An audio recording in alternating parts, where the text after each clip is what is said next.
പരിശുദ്ധ കന്യകാമാതാവിന്റെ വണക്കമാസം 18-ാം ദിവസം ദൈവം സ്ത്രീകൾക്ക് നൽകിയ 2 ദാനങ്ങളാണ് മാതൃത്വവും കന്യാത്വവും. സ്വാഭാവിക തലത്തിൽ ഇവ രണ്ടും ഒരു വ്യക്തിയിൽ സമ്മേളിക്കുക അസാധ്യമാണ്.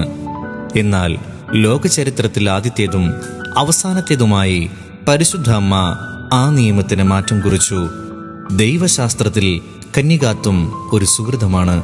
പരിശുദ്ധ കന്യകയുടെ കന്യാത്വത്തിന്റെ യാതൊരു കോട്ടവും തട്ടാതെയാണ് മിശിഹ ജനിച്ചത്. അനുവദനീയമായ ലൈംഗിക സുഖഭോഗങ്ങൾ പോലും പരിത്യജിച്ച് ആത്മശരീര വിശുദ്ധി ആജീവനാന്തം പാലിക്കുക എന്നതാണ് കന്യാത്വം കൊണ്ട് വിവക്ഷിക്കുന്നത്.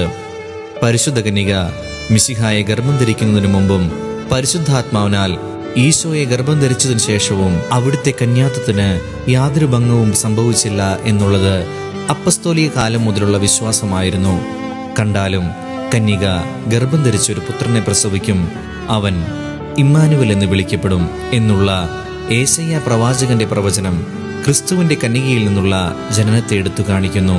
ഇന്ന് ലൈംഗികാദി പ്രസരവാദവും ലൈംഗിക അരാജകത്വവും ശക്തി പ്രാപിച്ചു വരുന്ന ഈ അവസരത്തിൽ പരിശുദ്ധ കന്യകയുടെ മാതൃക നമുക്ക് ആത്മശരീര വിശുദ്ധിയോടുകൂടി ജീവിക്കുവാൻ പ്രചോദനമരുളണം.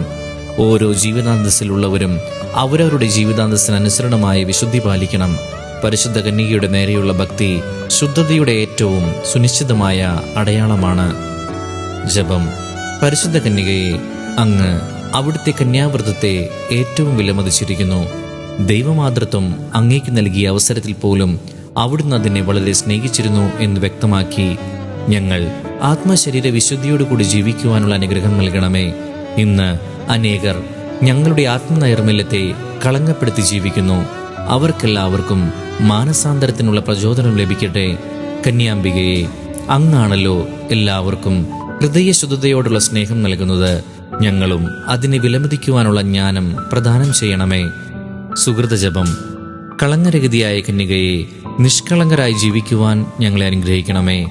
കളങ്കരഹിതയായ കന്യകയെ, നിഷ്കളങ്കരായി ജീവിക്കുവാൻ ഞങ്ങളെ അനുഗ്രഹിക്കണമേ.